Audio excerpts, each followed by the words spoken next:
Hello दोस्तों, आपका स्वागत है बीर स्मार्ट क्लासेस यूट्यूब चैनल पर। आज हम आपको बताएंगे, जैसे हमने पिछली क्लास में आपको बताया था, पिछले चैप्टर में लासा और मासा। आज हम आपको सेकंड चैप्टर पढ़ाएंगे बहुपद, जिसे कहते हैं पोलिनोमियल्स, मतलब बहुपद जिसमें एक पद, दो पद और तीन पद, अर्थात तीसरे पद को हम बहुपद कहते हैं। जैसे आइए हम सबसे पहले आपको बता दें, एक पद हम किसे कहते हैं जिसमें एक ही पद हो, जैसे 5x या 2b या 8y या फिर 3p ... ये हमारा एक पद हो गया। इसके बाद इसी क्रम में हम आपको आगे बता दें दो पद या द्विपद। द्विपद क्या होता है जिसमें 2x + y, यानी बीच में या तो प्लस हो या माइनस हो। ऐसे 5y + 3 और इसी क्रम में जैसे 8b - 7 और ... फिर नंबर आता है 3 नंबर, तीन पद या फिर बहुपद, यानी तीन पद को हम बहुपद, जैसे हिंदी में एक वचन, दो वचन और तीन वचन को हम बहुवचन कहते हैं। इसी हिसाब से एक पद, दो पद और तीन पद अर्थात बहुपद, जैसे ax² + bx + c = 0, या इसे हम समझ सकते हैं x² + 18x + 81 = 0।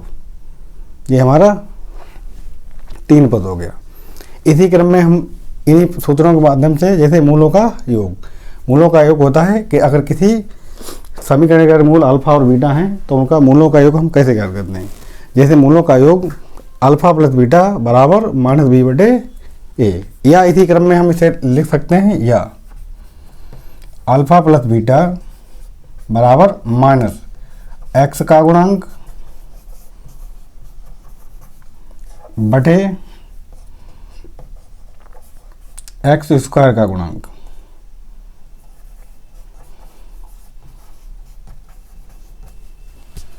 या तो हमारा अल्फा + बीटा = -b/a है, या इसे हम कह सकते हैं x का गुणांक बराबर, यानी अल्फा + बीटा = x का गुणांक बटे x² का गुणांक। इसी क्रम में मूलों का गुणनफल, यानी दूसरा फार्मूला हमारा आता है मूलों का गुणनफल, जैसे अल्फा × बीटा, यानी अल्फा.बीटा = c/a, या इसे हम कह सकते हैं, या अल्फा × बीटा = अचर पद, जो सी हमारा है वो अचर पद होता है, अचर पद बटे x² का गुणांक, x² का गुणांक। इसी क्रम में अगर हमें किसी दोघा समीकरण के मूल दिए हों और हमें दोघा समीकरण बनाने के लिए दिया जाए तो हमें दोघा समीकरण हम कैसे बनाते हैं, जैसे x² माइनस मूलों का योग गुणे x प्लस मूलों का गुणनफल, या इसे कहते हैं कि x² minus alpha + beta x फिर अल्फा × बीटा = 0। आइए इसी क्रम में हम आगे क्वेश्चन आपको बताते हैं। चलिए दोस्तों, हम देखते हैं, जैसे कि अभी हमने आपको मूलों का योग और मूलों का गुणनफल बताया, उसी हिसाब में एग्जाम्पल हम एक पहला दे, जैसे मान हमारा एक द्विघात समीकरण दिया है 6x² + -7x + 3 = 0। अब इसकी हम तुलना करते हैं दोघा समीकरण की, जैसे ax² + bx + c = 0 से तुलना करने पर अब इसकी हम तुलना करेंगे, जैसे जो समान संख्या है वो छूट जाएगी, जैसे a बराबर कितने होंगे 6, a बराबर 6।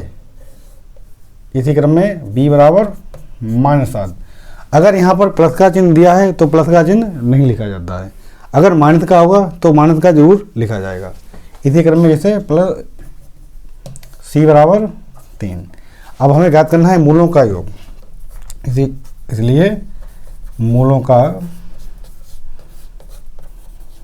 योग, तो मूलों का योग होता है अल्फा + बीटा बराबर -b/a। तो यहाँ पर अल्फा + बीटा बराबर -b, तो b हमारी यहाँ पर पहले से ही माइनस में है, तो यहाँ लिख लो एक बार -7/a, a का मान है 6।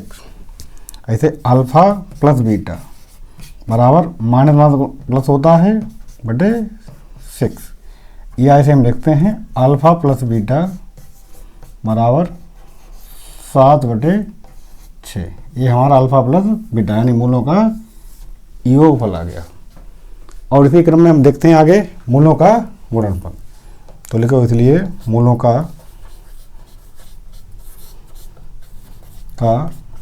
गुणन, मूलों का गुणन होता है alpha into beta, alpha into beta, यानी अल्फा इंटू बीटा बराबर सी बटे, ये कि सी का मान दिया है 3 और ए का मान दिया है 6, तो alpha plus beta, sorry alpha into beta बराबर सी का मान 3 दिया है और ए का मान 6 दिया है। अब 3 से डिवाइड करते हैं इन्हें, 3 एकन 3, 3 दूना 6, तो अल्फ़ा इंटू बीटा बराबर 1/2। तो इस हिसाब से हमारा अल्फ़ा यानी मूलों का योग और मूलों का गुणनफल आ गया।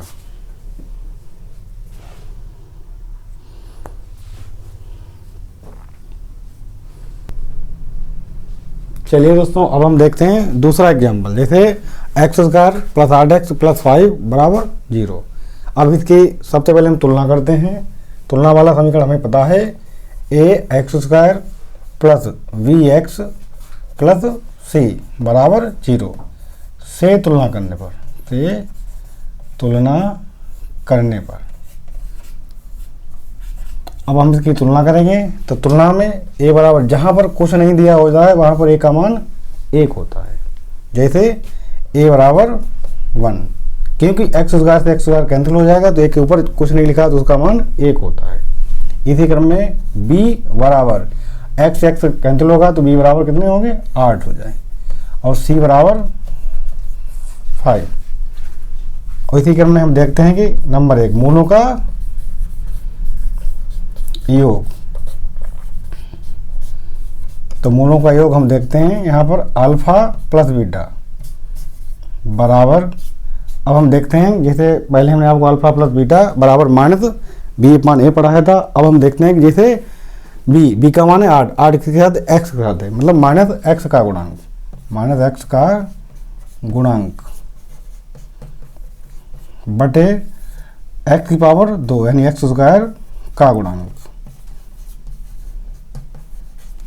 अब देखिए अल्फा प्लस बीटा बराबर एक्स का गुणांक कितना है, 8 है, और यहाँ पर भी 8 दिया है, तो -8, कि माइनस हमारा सूत्र में है।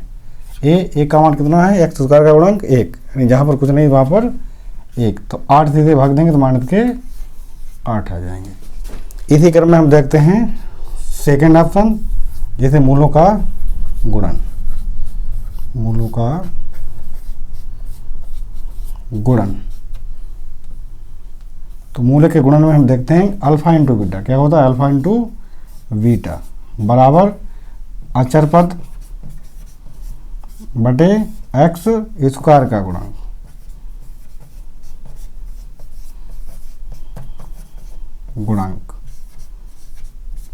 अब अचर पद हमारा c है, यानी c बराबर 5, यानी अचर पद हमारा कितना है 5, तो यहाँ हम लिखो अल्फा इंटू बीटा बराबर 5 बटे एक्स स्क्वायर गुणा, एक्स स्क्वायर का गुणांक हमारा 1 दिया है तो यहाँ पर 1 लिख देते हैं, तो यहाँ पर लिख लो अल्फा इंटू बीटा बराबर 5, अगर 5 को 1 से भाग दिया जाएगा तो 5 आएंगे।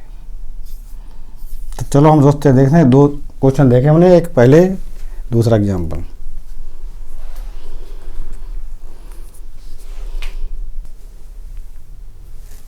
चलिए दोस्तों, अब हम देखते हैं जैसे एग्जाम्पल नंबर 3। अब हमें मूलों का योग, यानी मूलों का योग दिया है अल्फा प्लस बीटा बराबर 5 और अल्फा इंटू बीटा बराबर 3, तो हमें एक द्विघात समीकरण बनाना है। तो हम कैसे बनाएंगे, चलो आइए हम देखते हैं। जैसे द्विघात समीकरण बनाना, तो इसका फार्मूला हम आपको पहले ही लिखा चुके हैं, यानी द्विघात समीकरण हम कैसे बनाते हैं। जैसे एक्स स्क्वायर का गुण माइनस अल्फा प्लस बीटा और गुणे में एक्स, फिर अल्फा इंटू बीटा बराबर 0। ये हमारा एक सूत्र रहता है द्विघात समीकरण बनाने वाला। अब यहाँ पर हमें दिया है अल्फा प्लस बीटा बराबर 5, तो यहाँ लिखो x square minus alpha plus beta, यानी अल्फा प्लस बीटा का मान दिया है 5, तो यहाँ 5 लिख दो। इसके बाद x गुणे में तो गुणे में लिख दो। फिर यहाँ पर प्लस अल्फा इंटू बीटा, तो अल्फा इंटू बीटा का मान हमें दिया है 3, तो यहाँ पर हम 3 लिख दें बराबर 0। तो इस हिसाब से हमारे एक दो घात समीकरण बनके तैयार हो गया। Alpha x square minus 5x plus 3 बराबर 0। इसी क्रम में हम आपको एग्जाम्पल नंबर 4 देखते हैं भाई। एग्जाम्पल नंबर 4, जैसे हमें मानो कोई मूल दिए हैं, जैसे अल्फा बराबर 8 और बीटा बराबर दिया है हमें 6, तो हम दो घात समीकरण कैसे बनाते हैं? जैसे alpha x square minus alpha plus beta गुणे में एक्स, फिर प्लस अल्फा इंटू बीटा बराबर 0।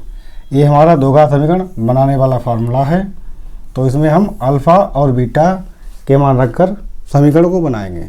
तो चलो हम देखते हैं। X square minus alpha, alpha का मान दिया है 8 प्लस बीटा, बीटा का मान दिया हमें 6 और गुणे में एक्स, फिर प्लस अल्फा यानी अल्फा मतलब 8 इंटू यानी गुणे 6 बराबर 0।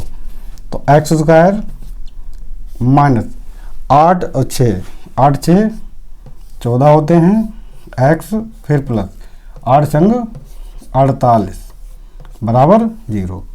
तो इस प्रकार हमारा समीकरण बनके तैयार हो गया।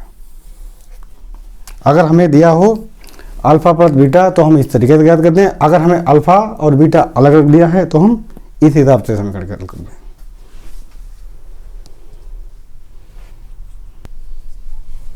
चलिए दोस्तों हम देखते हैं, जैसे कि अभी हमने आपको बताया था कि अल्फा प्लस बीटा यानी मूलों का योग और मूलों का गुणनफल कैसे हम ज्ञात करते थे। आज हम आपको अभी बता रहे हैं कि जैसे अगर हमें एक यानी अल्फा का मान दिया हो तो हम के का मान कैसे ज्ञात करते हैं।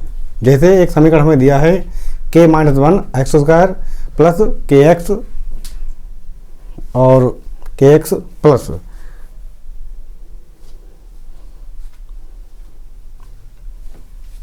वन दिया है प्लस 1 बराबर 0। तो हम क्या करते हैं, x बराबर यहाँ पर लिखो, x बराबर माइनस 3 रखने पर, यानी जहाँ पर x है वहाँ पर माइनस 3 रखते हैं। जैसे k माइनस 1 एक्स है तो माइनस 3 को होल स्क्वायर, फिर प्लस k और गुणे में माइनस 3, फिर प्लस 1 बराबर 0। तो यहाँ पर देखिए भाई k माइनस 1 3 की पावर 2 मतलब 3 3 9 माइनस 3 के प्लस 1 बराबर 0। अब हम 9 के अंदर गुणा करते हैं तो 9 एकन 9 के माइनस 9 एकन 9 माइनस 3 के प्लस 1 बराबर 0। अब यहाँ पर देखिए 9 के हमारे प्लस के हैं और 3 के माइनस के हैं, तो हमारे 6 के बचेंगे। माइनस के 9 हैं और प्लस का 1 है, तो अगर हम 9 में से अगर 1 घटाएंगे तो कितना बचेगा, माइनस का 8 बराबर 0। अब हम 8 का पक्षांतर करेंगे तो 8 हमारे इधर माइनस के हैं, बाहर जाएंगे तो प्लस के हो जाएंगे। जैसे 6 के बराबर 8। अब गुणा कंडीशन हमेशा भाग में जाती है, जैसे k बराबर 8/6। अब वो ऊपर नीचे हम 2 का भाग देंगे तो हमारा आएगा k बराबर 2 चौका 8 2 3 6। तो इस हिसाब से हमारा k का मान 4/3 आ गया।